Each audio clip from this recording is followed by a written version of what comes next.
But we have to thank so many people for this dinner tonight. RavYelen, Baruch Hashem, there's so much koiches in. Dave's catering, amazing help, service, and food. Have had the surprise guests from Lakewood that flew in, shocked us. Always come to give chizuk to the family. Baruch Hashem, Kerry, Rabbi Hitzky, Dom Benuchem, my daughters and friends out there helping. Everybody's so appreciated. Just to follow on Rabbi Sorotskin's words, he took away half my speech, but maybe you're happy for that. But the point is that now, as we said in the Mishnah, Saiter, the last line, Ikvus in the Meshicha, the only thing that we can rely on is Hashem. Security, buildings, everything. It's only Hashem. The fact that the United States of America, the president, who can be considered Melech HaMedayim, he can bow down and kneel before a Jewish woman as a tzanua and bow on his knees. Happened last week, I have a picture of the president bowed down to a woman. She was the head of staff of President Rivlin. She came to the White House. He said she had 12 children. He bent down. You can see a picture of him on his knees. This is what's taking place in our world today. Because Baruch is making way. Malachim b'sar b'yad Hashem. Today, thanks to the Bitachon hotline, thanks to the Window hotline, the words Hakol Yochel. Because Baruch is the only one that can do. He can do anything and everything. The words Ein Milvadoi. Only Hashem. That's all there is in the world. That's becoming household terms. The very fact that I'm standing here today, Baruch Hashem, having had the schus to be in Eretz Yisrael 2 weeks ago. How did I get there? You need an Yeshua, you need a certificate of entry. You need to have a birth certificate, you need to have a hospital form that you recover from Corona. You need many paperwork. You send them out to different Israeli consuls in New York and Chicago, sent it to Israel. Only one responded. The one from Israel that said your papers are no good. You only have a doctor's form, you don't have a hospital form. And the birth certificate was a birth extract of my record. It was not the certificate showing my relation to the first-degree family. What to do?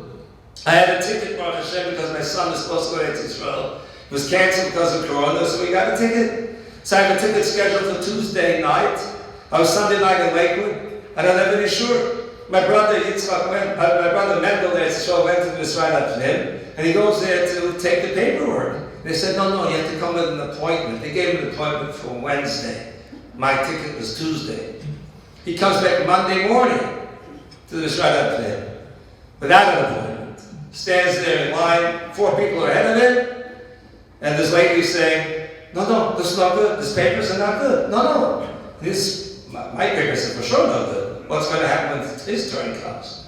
He starts to concentrate. Ein oy milvadoi. There's none but Hashem. Nothing but Hashem. He controls everything. And his turn came. Another woman comes up, says, come here, Brian, come with me. Go sit down in that cubicle over there. And the man starts hollering, what? I have a 9:30 appointment. What's going on? So, Zeh miyuchad. This is unique, this is special. She sits down with my brother. She starts going through the papers. And she comes to the papers, says, doctor's form. This is not good, you need a hospital form. Well, he starts to think, Ein oy milvadoi, nobody but Hashem. So, she goes to the manager. He comes back, let her through. And multiple times it happened. I had my Yeshua. I was lucky to be there. My son-in-law was sitting right here now. Was driving in Lakewood 4 weeks ago. He passes 4 buffering hitching, 9th graders. And he's in a rush. He has to go to Prospect. Well, he passes right by. Oh, backs up. He says, I'll take you. They get in the car. Where are you going? To Westgate. I'm going to Prospect. I'll drop you at Prospect. And they say, okay. And then he hears him talking. And one kid said, 9th grade boy, I said, Ein oy milvadoi. The next black Camry is going to pick us up. My son-in-law drives a black Camry. He picked them up. Well, the other one said, no, it was a Ford. No, he said, it was a black Camry. He took them to Westgate. Ain't that about? My son wanted to visit me. I was in Passaic, staying overnight and came back. But he needed a car. He was in Lakewood Commons. He wanted to borrow my son's car, which was in Brook. He stands up with his thumb. In Lakewood, you hitch. Someone picks him up and says, "Where you going?" He says, "Brook." He said, "Brook? What do you mean Brook? That's not in the circuit. You don't hitch to Brook from here. What are you thinking?" He says, "Hashem provides. I need to get there." And he drops him off on New Hampshire in front of a business. And it's a busy street in New Hampshire. Nobody hitches on New Hampshire. Puts out his thumb in 60 seconds. Car pulls up. Happens to be the owner of the business. "Where are you going?" "Brook." He says, "I'm going to Brook. Do you mind if I ask you a question? What were you thinking?" He says, "That's exactly what I was thinking. Hashem's going to provide my trip. And here I am. Ain't I no matter. That's what life is. That's what everybody realizes today. That's Hashem. Only Hashem.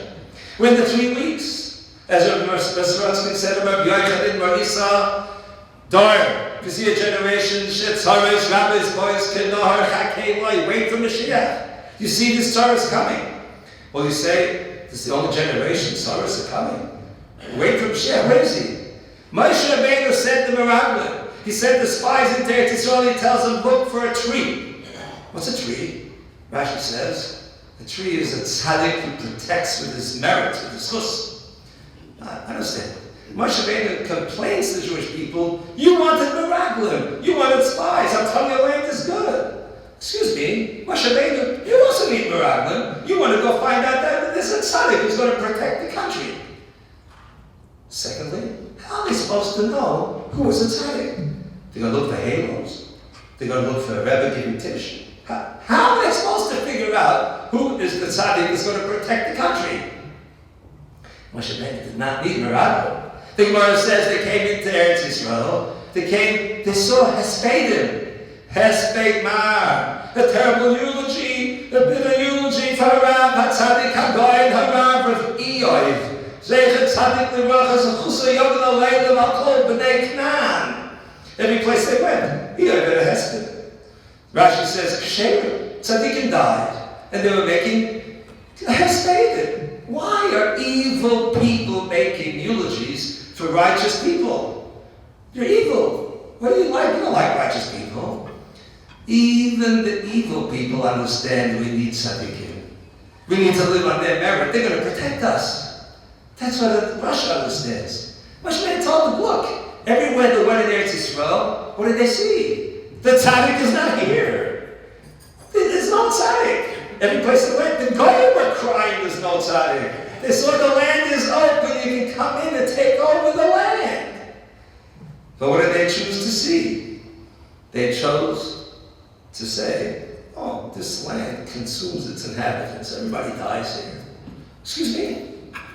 You can see the MS. You have free choice. You can see not MS. They came along and just chose to see not MS. So Hashem said, okay, stay 40 years in the desert. In Ra'isa Dar, if you see a generation that has Taurus, wait for it. If we wait for it, and we anticipate it, and we do tshuva, says the Gemara, he comes. If we don't wait for him, well, I was waiting for him, where is he? What? If we don't anticipate it, so he's not here. But even if he doesn't come, we lose by waiting for him. The Eichus HaTorah brings a Medrash Tanchuma that says, when do we do a bris milah? Very interesting question. When do we do a bris milah? And the Medrash answers even more interesting answer on the 8th day, because Avraham Avinu did the bris on the 8th day. Vayomer Avraham es Yitzchak b'nai ben shmonos yomim. Huh? The Torah said do the bris on the 8th day. Shoyel Umeishiv answers. Moshe Rabbeinu woke up the day after Yitzchak was born. I'm done with the bris. Avraham, 7 more days to go. Next morning he wakes up and he said, I'm going to do the bris. I said, Avraham, it's another 6 more days. The next day, he's all alacrity. No, 5 more days. By Yomo Avraham, this Yitzchak b'nai ben shmonos yomim. By the time he did the bris, he was already brished 8 times. He was such a fervor. I'm going to do the mitzvah. He became that mitzvah. When you anticipate Mashiach, we know the great tzaddik or Nosson Bachleigel. I was like to be, maybe some of you saw it. Eddie Chassid, if he was there, he would play Achak Eloi. And then everybody would crowd around and see this frail, old, 85-year-old man start to dance. and to jump like a 10-year-old kid. He's making Mashiach.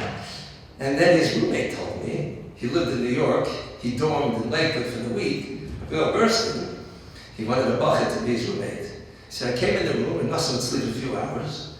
As I was getting undressed, my shoe hit the floor.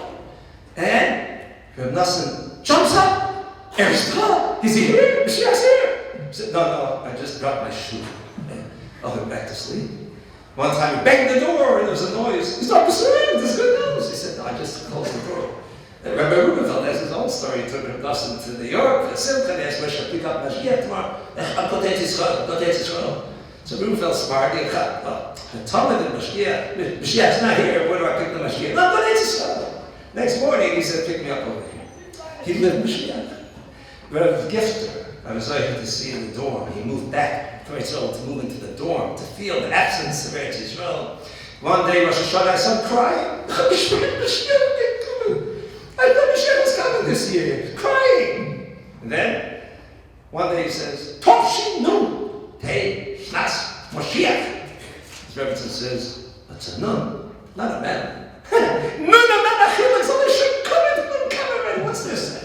He's pining. He wants Mashiach to come.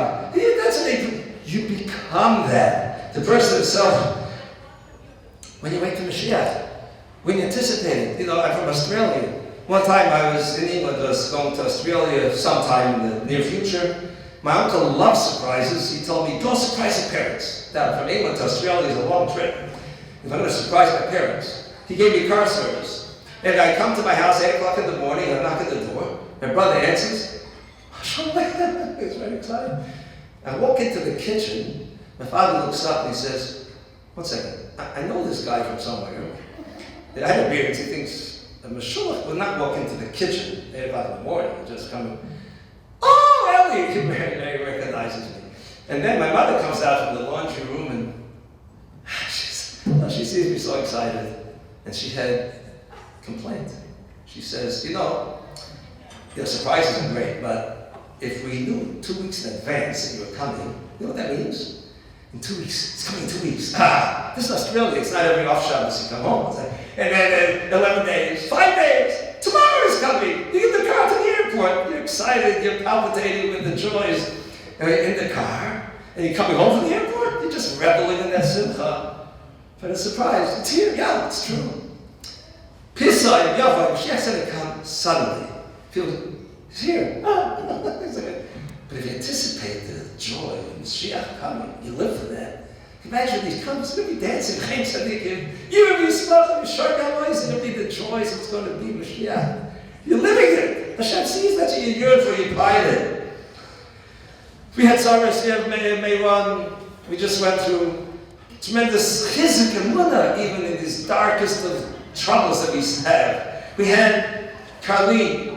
I'll just share just a couple lines of an Amshin of a chassid that was there in the hospital the night of Shavuos. He wrote a letter to the Kalina Rebbe. This is free translation. Just a few of the lines he says. He says, one who was assisting in the hospital, eyewitness account, he says, people were being asked, what do you need? These people are injured. They would say, I need a ticket to Shavuos night. They're injured. Drink some water. I said, I can't drink before Kiddush. They begged to make Kiddush. He said, we didn't admire it. Those injured making Kiddush, he said, this sounded like the coil of the shofar. Hospital beds, people were waiting for surgery, they had pages of Gemara with them. He says, there's a father begging his son, sleep. He says, I didn't learn anything last night. These people are injured, we're getting kaichas to go help other injured people. He finishes up to the Rabbi, Ashrei HaRabbi, these are his chassidim. But these people are going in the Eis Tzara that they were there themselves. We had our own Tzara here. We had Rabbi Kranzer, Rabbi Kranzer, Tzaddik, just Nifta, such a Baal Chesed, such a person, the good Torah. We're living in the times. We have so much Chesed from Hashem, but we have so much sorrows like was brought out to wake us up. The alarm bells are ringing. I was lucky to be in Eretz Yisrael. I was lucky to be by the Kosel maybe 10 times in those 11 days. One night, 1:30 in the morning, I was there, inside. There was a few people, a spider sheet sitting on the floor, shoes off, wrapped up. He was saying, Tikkun Chatzois. I stood next to him. I looked at what he was doing. He was crying. Every night. It wasn't once. Every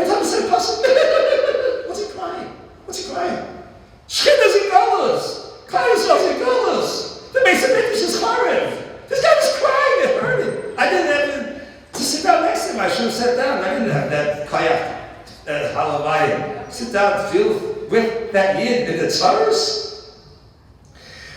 Going to Kosher 2 o'clock in the morning, we were there. Thursday night, there may be 100, maybe 200 people there. One group was saying Tillim. Another group came. Well, see, right next to me saying Tabni Meyer. You should have seen the guy's fervor. The tefillahs. You watch every single person's face at the Kosher. I always look at this. Whether it's the firmest, whether it's the most modern, it's not religious. When they're at the Kosher, look at their faces as they're talking, as they feel connected to the Shekhinah, to Hashem. There's a fellow from England. His mother wanted him to go to Israel. He belonged to a gang. And Rabbi Shlomo Fari was the fellow taking them on the trip. And she registers him. And he also said, Rabbi Fari said, we're not taking him. Not that belongs to the gang. And she's pleading, says, you understand one of the gang members committed murder already? So, well, that's why we're not taking him. He says, but if you don't take him, he's going to be the guy committing murder. Take him, please! So they took him. He sat on the back of the bus with dark sunglasses, earphones, everywhere they went. Yad Vashem. He didn't move. He didn't have any nothing, no connection, nothing. At the end of the trip, they had this big banquet. Everybody gets up and they all speak and share their sentiments. And they told this fellow, you don't have to say anything. It's okay. And his name came up on the screen. He got up to speak, and they said, oh no. And then he gets up and he says, nothing. I got nothing. And I went to wring his neck. What are you rooting for everybody for? And he says, until today. He said, today I went to the hotel. And are you coming? He said, well, I went anywhere else. I'll come there too. Came to the hotel. And then he goes up to the stones. He starts feeling the stones. Then he gets on a chair. And he starts feeling the stones up there. What's he doing? Because he came to the hotel. He starts feeling it's smooth. Why are they smooth? They're rocks from a quarry.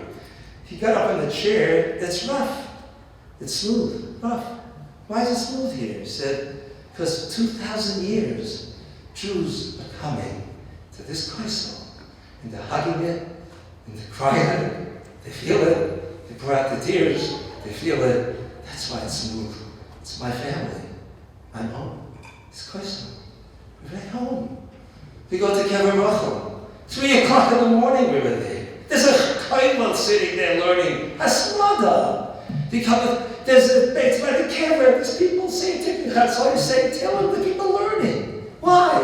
They're Mashiach to Kedusha. There's a feeling. There's a feeling of Kedusha there. It's Israel. Where you feel like at home. We were walking back. I went to Little Meir Shor. I went to Mir 1:30 Friday afternoon. 2:30 Friday afternoon. 3:30. People are sitting learning Beis Medrash. I came back about 1:30 at night. People are learning Beis Medrash. Walking the streets of Meir Shor. We passed by near a shul. I asked the Chassidish Yid, what's that music, songs coming out of the shul? He said, that's ravYelen. He says, go in. They're having a zitzach after, not a kumzitz, for singing. You walk in there, just see people standing in their spots. The eyes are closed, intensely concentrating, singing 2 words. Yismachu v'malachuscha. They will rejoice in your kingdom.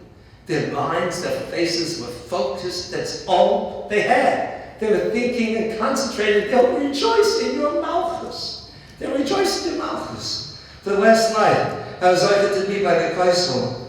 Because Baruch Hu opened up the dam. Started to cry. Don't leave.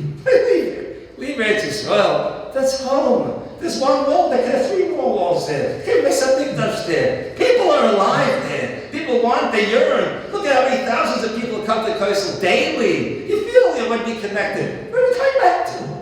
We're coming back. All these tzaros and Rahman are waking us up. Do we belong here? Hashem wants us back here. That's our home. That's our place. That's what we should yearn for, like what Saraskin said to us before. We see all of this. We see the tzaros that we live. When Schwab saw the Kosel the first time, and Martha Schwab, he said, Saraskin! The reason why there's only 1 wall, because we hate. If we could take it in our hearts and to feel that we can be mindful and to have ava, to love another person, the people that greet us, we could create massive of shalom, of harmony, of ava. Kosh Baruch will see that we want to come back to Him. And when we look at the tzaros that we think of, these are the tzaros that we know of, the public tzaros. I was there speaking to a person in Yerushalayim. He tells me, you don't know what's going on. Sorrows, sorrows, and sorrows. Private sorrows, people's sorrows. We don't know what they are. But he said, we start thinking that maybe Khalila was drowning in sorrows. We remember the story of Shaya Bardaki, the Talmud of the Vilna. He was traveling with his family to Eretz Yisrael, and the storm came, tore the ship apart. He's flailing around in the water. One child's holding on to one side. One child's holding on to the other side. He's desperately trying to swim to save them all. And he realizes, heart-wrenching recognition, he can't save them all. He's going to have to let go of a child. Heart-wrenching, heartbreaking. And otherwise they're all going to die. He's trying to send me out. He's about to let go of that child. And all of a sudden that child screams, Abba, save me, Abba! And the father also gets adrenaline, he gets a surge, and he swims and he collapses on the seashore with his 2 children intact. The child's crying, thank you, Daddy. He says, no, thank you. I'm going to have I couldn't do it. When you gave that scream, you said, Abba! I get that surge of being the father. And I was able to save you. Avinu Shemayim, says the Mishnah. We're going to have to rely on Avinu, our Father in Shemayim. Can you imagine if our Father would hear us? Cry out, Avinu, Abba! The Tzaras that we're drowning in, He will get surged with Kayak. To no eyes lay like Him. We can give Kayak to HaKadosh Baruch Hu, we can make it that HaKadosh Baruch Hu should give us, that He should be able to save us when we call out to Abba. We look at the situation that we're in Hagolus, and look at the Tzaras that wake us up, to realize that He's our loving Father, He cares for us. And we can cry out, Hashiveinu Avinu, that Hashem should bring us back to Zayla Torah. We should be excited to that to have the Gula Shlema. Maybe we could share one pasuk together and cry out to Kadosh Baruch Hu to give us the Gewaltig Yeshua. Hashiveinu Adonai Elecha v'nashu chadesh yameinu kekedem.